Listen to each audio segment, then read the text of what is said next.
Bom dia, boa tarde, boa noite. Você está no Fala Saldanha, seja bem-vindo mais uma vez. Aqui tá mais que na hora de eu postar o primeiro capítulo do livro, né? Senão fica complicado. Realmente a correria tá difícil aqui ultimamente. Mas agora achei aqui um tempinho pra gravar, então bora que bora. Pro capítulo número 1 aqui do livro Pai Rico, Pai Pobre. Que se chama aqui o capítulo Pai Rico, Pai Pobre. Então vamos lá. Pro Robert Kiyosaki. Então vamos lá. Tive dois pais. Um pai um pai rico e outro pobre. Um era muito instruído e inteligente.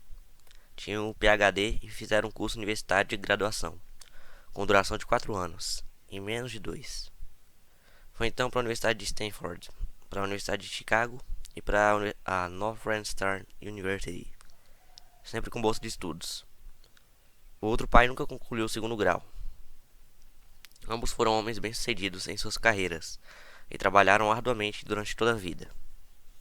Ambos auferiam rendas consideráveis. Contudo, um sempre enfrentou dificuldades financeiras. O outro se tornou o homem mais rico do Havaí.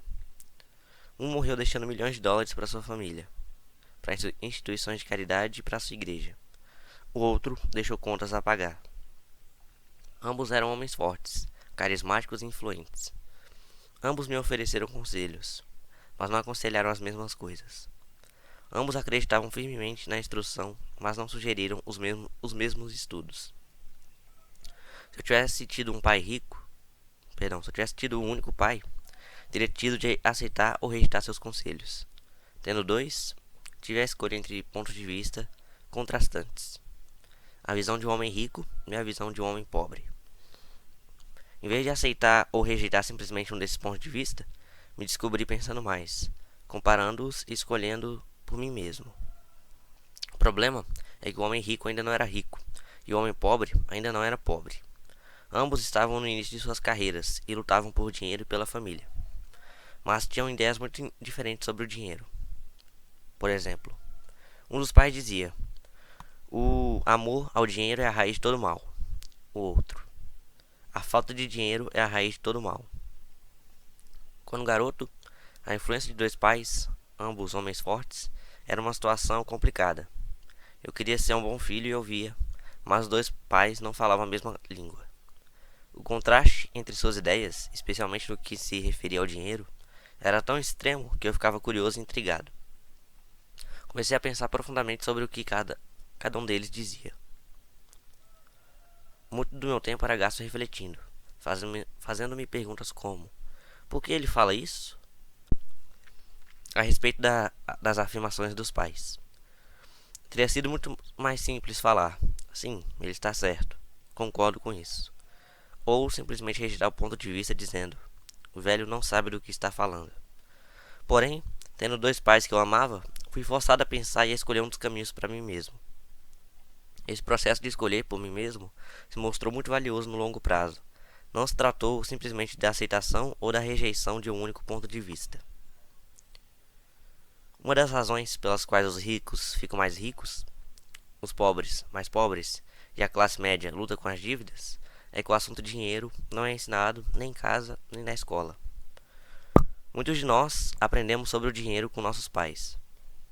O que pode dizer um pai pobre a respeito de dinheiro para seu filho? Ele diz simplesmente: fique na escola e estude muito. O filho pode se formar com ótimas notas, mas com uma programação financeira e uma mentalidade de pessoa pobre. Isso foi aprendido pelo filho em sua tenra idade. O dinheiro não é ensinado nas escolas. As escolas se concentram nas habilidades acadêmicas e profissionais, mas não nas habilidades financeiras. Isso explica por que médicos, gerentes de banco e contadores inteligentes, que tiveram ótimas notas quando estudantes, terão problemas financeiros durante toda a sua vida. Nossa impressionante dívida nacional se deve em boa medida a políticos e funcionários públicos muito instruídos que tomam decisões financeiras com pouco ou nenhum treinamento na área do dinheiro. Muitas vezes penso no novo milênio e imagino o que acontecerá quando houver milhões de pessoas precisando de assistência financeira e médica. Eles se tornarão dependentes do apoio financeiro e de suas famílias ou do governo. O que acontecerá quando o Medicare e a Seguridade Social ficarem sem dinheiro? Como uma nação sobreviverá se ensinar sobre dinheiro continuar sendo tarefa dos pais, cuja maioria será ou já é pobre? Como tive dois pais a me influenciar, aprendi com ambos. Tive que refletir sobre os conselhos de cada um deles e, ao fazê-lo, percebi o poder e o impacto dos nossos pensamentos sobre nossa própria vida. Por exemplo, um pai costumava falar: "Não dá para comprar isso." O outro proibia o uso dessas palavras. Insistia que eu falasse: "O que posso fazer para comprar isso?" Num caso, temos uma afirmação, no outro, uma pergunta. Um deixa você sem alternativa, o outro obriga você a refletir. Meu pai, que logo ficaria rico, explicava que ao falar automaticamente "não dá para comprar isso", seu cérebro para de trabalhar. Ao perguntar "o que posso fazer para comprar isso?", você mantém seu cérebro trabalhando. Ele não estava dizendo que comprasse tudo o que desejasse. Ele incentivava fanaticamente que exercitasse minha mente, o computador mais poderoso do mundo. Meu cérebro fica mais forte a cada dia porque eu o exercito. Quanto mais forte fica, mais dinheiro ganho. Ele acreditava que repetir mecanicamente "não dá para comprar isso" era um sinal de preguiça mental. Embora ambos os pais trabalhassem com afinco, observei que um deles tinha o hábito de pôr o seu cérebro a dormir quando o assunto era dinheiro, e o outro tinha o costume de exercitar seu cérebro. O resultado era que, ao longo do tempo, um dos pais ficava mais forte financeiramente e o outro enfraquecia. Isso não é muito diferente do que ocorre quando uma pessoa faz exercícios físicos regulares, enquanto a outra senta no sofá e fica assistindo à TV. O exercício físico adequado aumenta suas chances de ter boa saúde, e o exercício mental adequado aumenta suas chances de ficar rico. A preguiça reduz tanto a sua saúde quanto a riqueza. Meus dois pais tinham atitudes mentais diferentes. Um acreditava que os ricos deviam pagar mais impostos para atender os menos afortunados. O outro dizia: "Os impostos punem os que produzem e recompensam os que não produzem." Um dos pais recomendava: "Estude arduamente para poder trabalhar em uma boa empresa." O outro falava: "Estude arduamente para poder comprar uma boa empresa." Um dos pais dizia: "Não sou rico porque tenho filhos." O outro: "Tenho que ser rico por causa de vocês, meus filhos." Um incentivava as conversas sobre dinheiro e negócios na hora do jantar. O outro proibia que se falasse do assunto durante as refeições. Um dizia: "Em questão de dinheiro, seja cuidadoso, não se arrisque." O outro: "Aprenda a administrar o risco." Um recomendava: "Nossa casa é nosso maior investimento e nosso maior patrimônio." O outro: "Minha casa é uma dívida e se sua casa fosse um maior investimento, você terá problemas." Ambos os pais pagavam suas contas no prazo, mas um deles pagava suas contas em primeiro lugar, enquanto o outro as deixava para a última hora. Um deles acreditava que a empresa ou o governo deveria cuidar de você e de suas necessidades.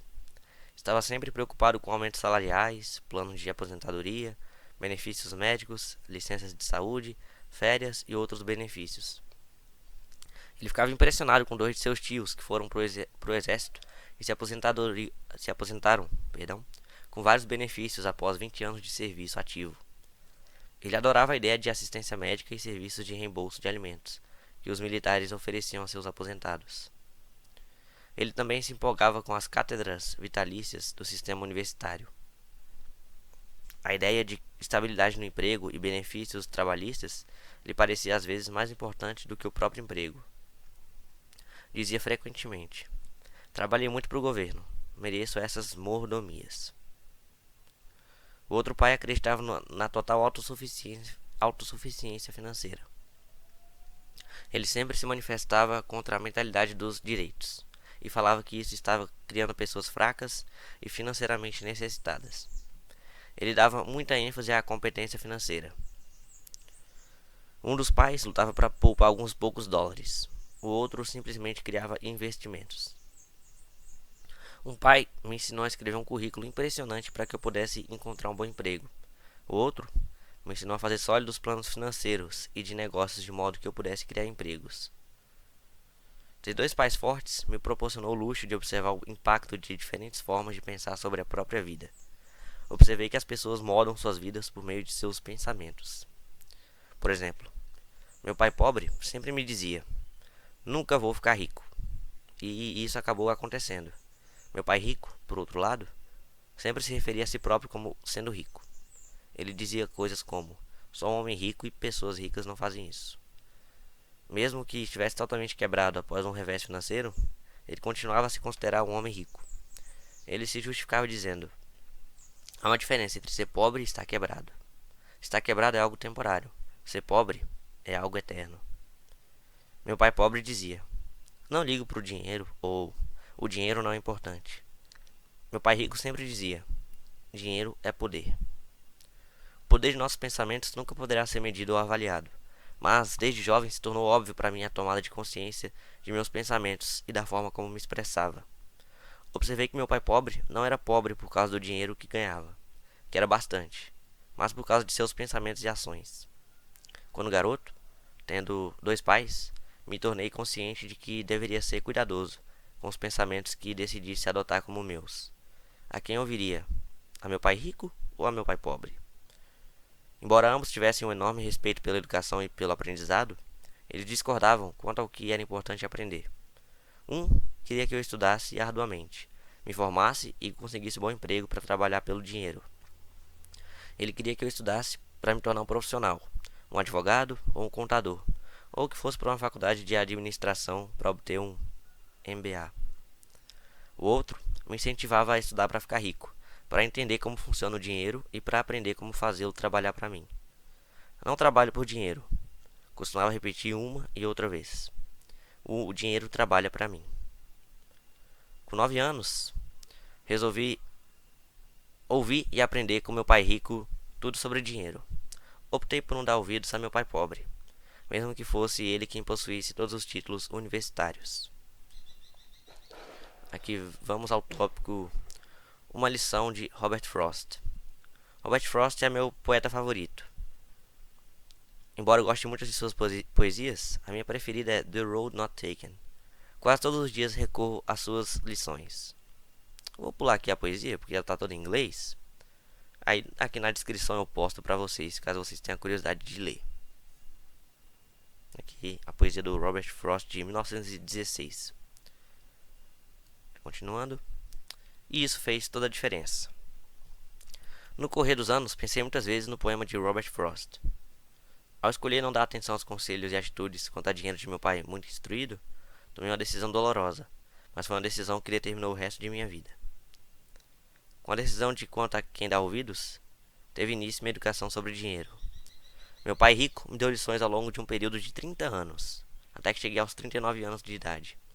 Suas lições pararam quando ele percebeu que eu conhecia e entendia plenamente o que ele estava tentando martelar na minha cabeça, às vezes bastante dura. O dinheiro é uma forma de poder, mas mais poderosa ainda, entretanto, é a instrução financeira.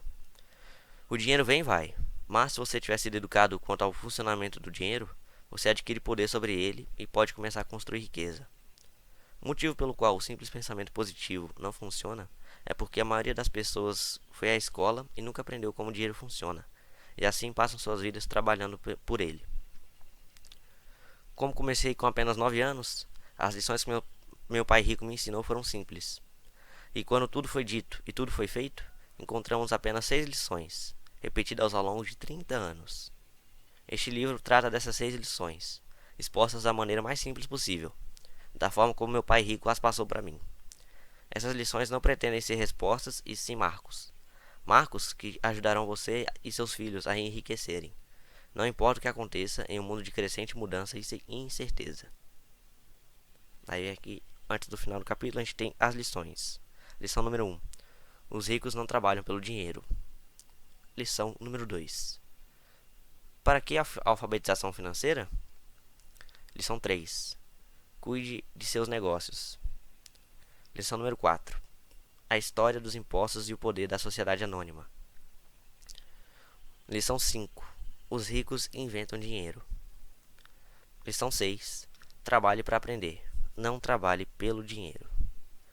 É o final aqui do capítulo número 1.